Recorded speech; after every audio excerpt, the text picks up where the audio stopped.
विद्यार्थिनी मैत्रिणींनो नमस्कार. जलसुरक्षा हा विषय आपण समजावून घेत आहोत, ज्यामध्ये मागच्या तासाला आपण बाष्पीभवन या मुद्द्यापर्यंत आलो होतो. सूर्यकिरणामुळे पाण्याची वाफ होते आणि या वाफेला बाष्प असं म्हणतात. पण ही जी प्रक्रिया असते त्याला बाष्पीभवन असं म्हणतात. इथपर्यंत आपण समजावून घेतलं. आता जसं बाष्पीभवन असतं तसं घनीभवन पण असतं. मग आता हे घनीभवन म्हणजे काय ते आता आज आपण समजावून घेऊया. म्हणजे जितक्या जास्त उंचीवर हवेचा दाब कमी असल्याने बाष्पाचं तापमान कमी होऊ लागतं. म्हणजे जसजसं आपण वरवर जातो तसतशी हवा थंड होत जाते, हे आपल्याला माहिती आहे. मग जसं जसं हे बाष्पाचे कण वरवर जातात तसं तापमान कमी होऊ लागतं आणि तापमान कमी झाल्यामुळे बाष्पाचे द्रवीभवन व्हायला सुरुवात होते. म्हणजे पाण्याच्या रूपात ते पडायला सुरुवात होते. जोपर्यंत पाण्याचा सूक्ष्म थेंब वजनाने हलका असतो तोपर्यंत हवेत तो तोलून धरला जातो, म्हणजे तो तरंगतो. जसजसं हे सूक्ष्म थेंब एकत्रित येऊन त्याचे मोठे थेंब होऊ लागतात तसे तसे त्याचे आकाशाच्या मोठ्या भागात ते ढगांच्या स्वरूपामध्ये आपल्याला दिसतात. म्हणजे कधीकधी तर हे जमिनीलगत पण आपल्याला बाष्पयुक्त ढग दिसतात, ज्याला आपण धुकं असं म्हणतो. तुम्ही अवतीभोवती बघितलं असेल, थंडीच्या काळात किंवा पावसाळ्याच्या दिवसांमध्ये काही वेळेस धुकं दिसतं. तर हे धुकं म्हणजे बाष्पयुक्तच असतं.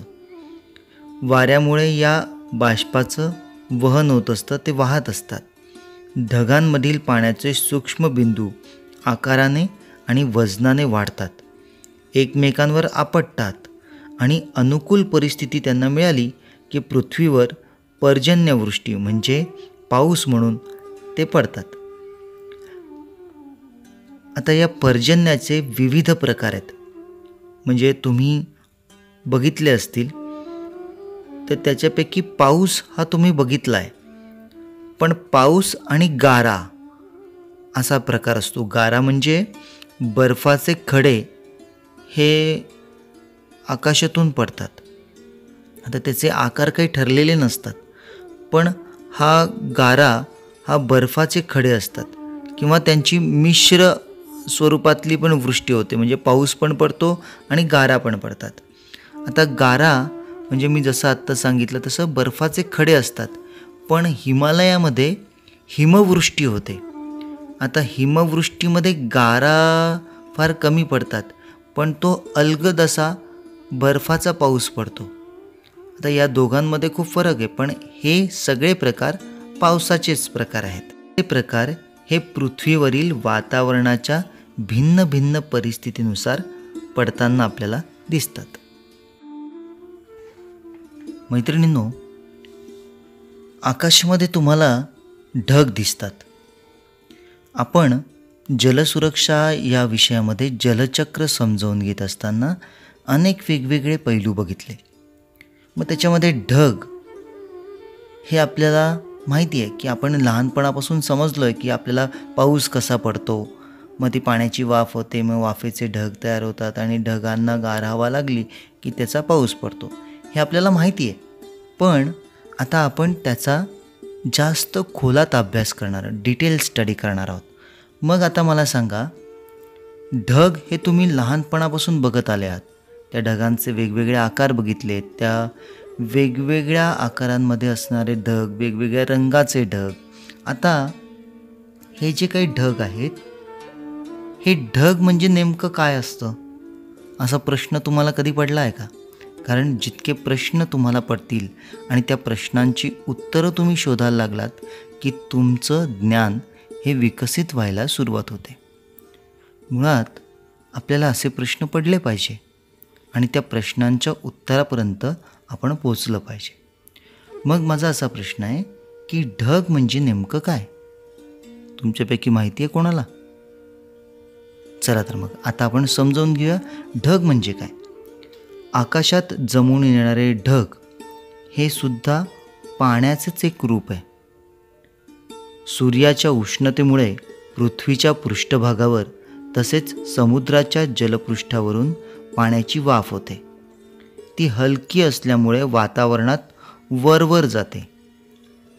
उंच वातावरणातील थंड हवेमुळे हवेतील रेणूंची वर जाण्याची क्रिया मंदावते म्हणजे हळू होते. या मंद गतीमुळे हे वाफेचे रेणू त्यांच्या हालचालींमुळे एकत्र येऊन ते गोठण्याची क्रिया सुरू होते. याच काळात हवेमधील सूक्ष्म धूलिकण त्यांच्या भोवती जमा होऊ लागतात. या कणांना गोठण्याचे केंद्रबिंदू असं म्हणतात.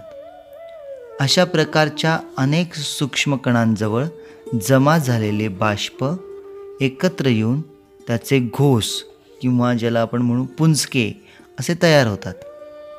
म्हणजेच त्याचं ढगांमध्ये रूपांतर होतं.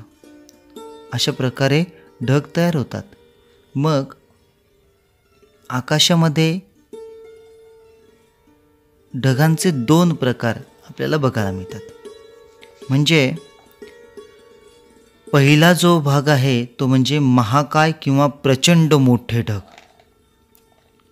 पाण्याची वाफ गोठल्यामुळे मोठ्या प्रमाणावर ऊर्जा निर्माण होते. ती या महाकाय ढगांमध्ये साठते. परिणामी गडगडाटी आवाज होऊन विजा चमकू लागतात. कधीकधी मोठ्या अग्निगोलाच्या रूपाने पृथ्वीवर कोसळतात. कधीकधी खूप मोठं नुकसान होतं किंवा चक्रीवादळ पण होतं. जसं नुकताच काही दिवसांपूर्वी गुलाब नावाचं चक्रीवादळ येऊन गेलं. मागच्या वर्षी कोकणामध्ये जे चक्रीवादळ आलं त्याने खूप मोठं नुकसान हे आपल्याला बघायला मिळालं. मग हे सगळं या महाकाय प्रचंड ढगामुळे होतं. दुसऱ्या प्रकारचे जे ढग आहेत ना ते वेड्यावाकड्या आकाराचे काळेकुट्ट किंवा राकट काळे ढग आहेत. म्हणजे कुसुमाग्रजांची एक कविता आहे, ओबड धोबड कुरूप काळे उरी परंतु वीज पाजळे. म्हणजे असे ओबड धोबड वेड्यावाकड्या आकाराचे काळेकुट्ट राकट ढग. या प्रकारचे अतिशय मोठ्या ढगांमधून केव्हाही पर्जन्यवृष्टी होऊ शकते, केव्हाही पाऊस पडू शकतो, कधीकधी हिमवर्षाव पण होऊ शकतो. मग असे 2 प्रकारचे ढग हे आपल्याला बघायला मिळतात.